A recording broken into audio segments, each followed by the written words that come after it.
Hello petite lumière, c'est Marie de Trouver la bonne personne. Je suis très heureuse de te retrouver après un long moment. Je crois que j'ai pas posté de vidéo depuis presque un an maintenant. Je suis devenue maman d'une petite fille, une petite Annabella. Et c'est vrai qu'au retour de congé maternité, je me suis concentrée sur mes newsletters et mes clients d'accompagnement, mes formations, etc. Donc me revoici, je me suis dit qu'il fallait que je revienne aussi un petit peu en vidéo, que c'était important aussi de montrer mon visage et aussi de vous partager plein d'autres sujets sur cette chaîne, comme ça me tient à cœur et j'ai aussi plein de sujets, plein d'idées qui me sont venues. Donc aujourd'hui, on va parler de vulnérabilité. Ouh, ça c'est un gros mot. J'espère que je ne vais pas faire saigner vos oreilles. Alors, la vulnérabilité, ça me parle beaucoup parce que quand on est une femme enceinte, déjà on est très vulnérable et quand on a un bébé avec soi, on est aussi très vulnérable. Donc c'est vraiment un sujet que j'ai beaucoup potassé ces derniers temps. J'ai lu des livres là-dessus, je me suis pas mal renseignée et du coup je vais vous partager mon expérience par rapport à ça. Et aussi parce que je sais que c'est un sujet qui touche beaucoup de petites lumières qui me lisent, beaucoup aussi de mes clients lumière, parce que la vulnérabilité est quelque chose qui fait peur, quelque chose qu'on met un peu sous le tapis, notamment dans les relations amoureuses, et pour moi c'est une grande erreur. Donc je vais vous expliquer pourquoi. Pourquoi pour moi c'est une erreur de mettre de côté sa vulnérabilité, pourquoi ça peut faire défaut, notamment dans le domaine amoureux. Donc déjà, qu'est-ce que c'est la vulnérabilité ? La vulnérabilité, c'est être vulnérable, c'est avoir des fragilités, avoir des faiblesses, avoir une impuissance. Et je trouve que c'est finalement lié à notre condition humaine. Et du coup, c'est important finalement de prendre conscience qu'on est vulnérable de manière générale et de même finalement l'assumer pleinement.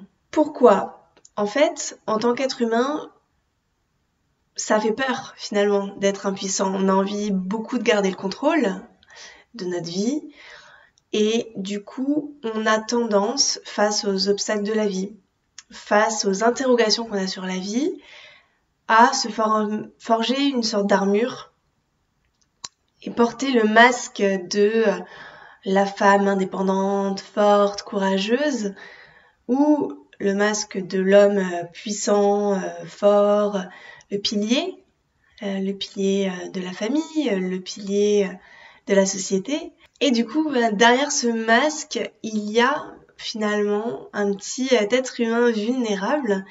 Et ça, je pense que dans le domaine amoureux, si on a tendance à garder ce masque-là de la personne forte et courageuse sans montrer cette partie vulnérable, eh bien, ça ne peut pas créer une relation amoureuse sur le long terme. Pourquoi ? Tout simplement parce que si on garde ce masque de la femme forte ou de l'homme fort, eh bien, on va pas donner accès à l'autre à qui on est vraiment. Parce que notre vulnérabilité, elle fait partie de nous.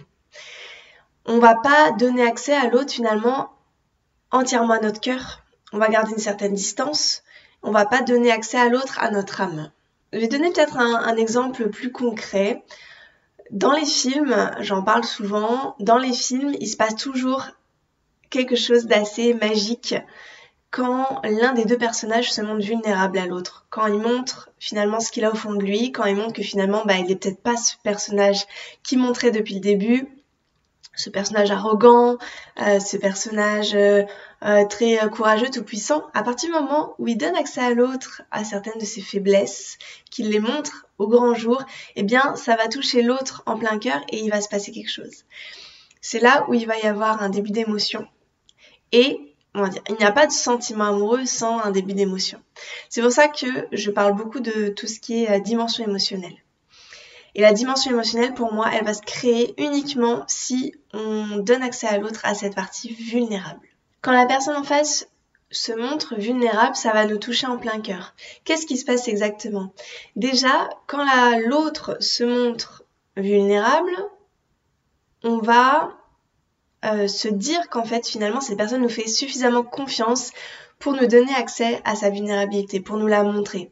On va se considérer finalement comme l'élu, la personne à qui il fait suffisamment confiance pour se montrer vulnérable. Donc ça, c'est quelque chose, du coup, on va se dire, finalement, on a de la valeur aux yeux de cette personne, on est quelqu'un de particulier, on est quelqu'un d'important pour l'autre. Et ça, du coup, bien, ça nous valorise, ça nous donne de l'importance, et on se dit que finalement, on compte pour l'autre. Et déjà, là, il se passe un premier niveau de complicité, d'intimité. La deuxième chose qui se passe, c'est que dans cette société où finalement on porte un peu tous des masques, où on veut tous se montrer comme la meilleure version de nous-mêmes, toujours dans le côté positif, dans le côté fort, courageux, joyeux, radieux, lumineux, et finalement ce côté lunaire, ce côté un peu plus fragile, on va le mettre de côté.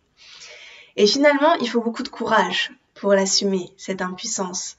Il faut beaucoup de courage pour le montrer.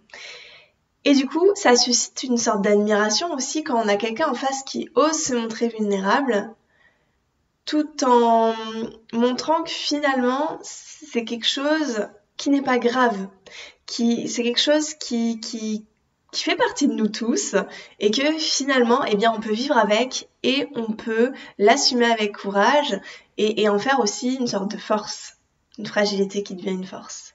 Troisième chose qui se passe, comme je disais tout à l'heure, eh bien l'autre nous donne accès à quelque chose de précieux, son cœur, son âme, et ça crée quelque chose de très puissant en nous, et du coup c'est comme s'il se passait quelque chose de magique, une connexion de cœur, comme j'aime à l'appeler, et ça, eh bien ça va potentiellement créer un début de sentiment amoureux par la suite. En tout cas, c'est une très bonne base pour que ça arrive par la suite. Donc pour finir, comme je vous disais tout à l'heure, je pense que c'est très important si on veut construire un couple vraiment sur la durabilité dans le temps, quelque chose de profond, eh bien il est important de s'ouvrir pleinement à l'autre et donc de se montrer entièrement qui on est.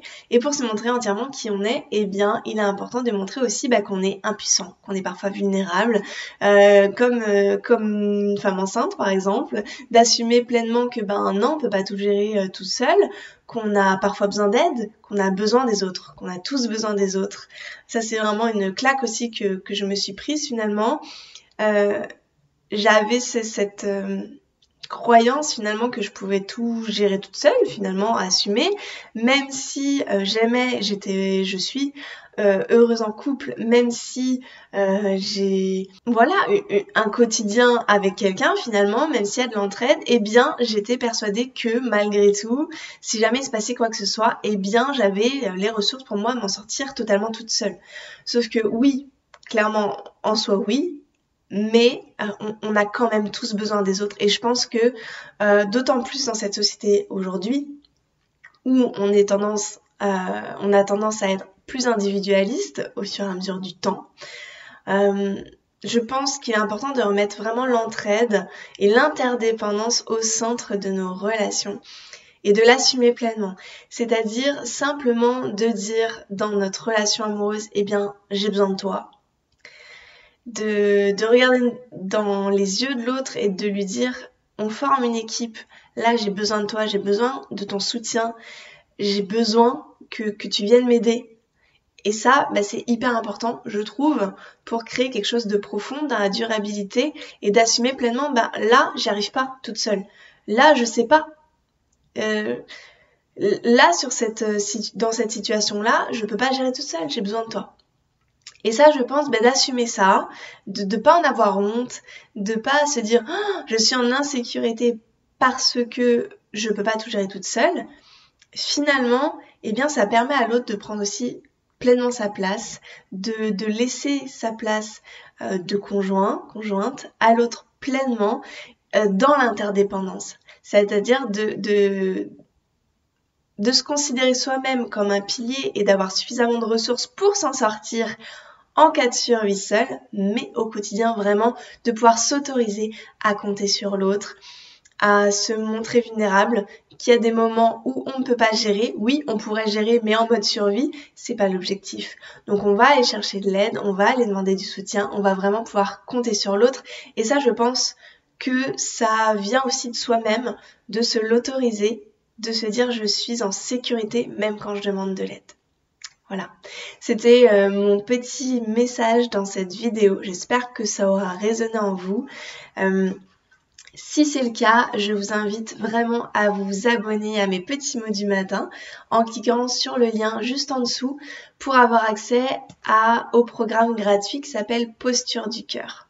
Donc dans ce programme, vous allez voir comment justement adopter cette posture du cœur pour créer une belle connexion de cœur avec la personne que vous avez choisie pour pouvoir vous reconnecter à votre valeur, à votre puissance et du coup vivre une relation saine, épanouissante, avec de l'engagement et de beaux projets à deux. Voilà.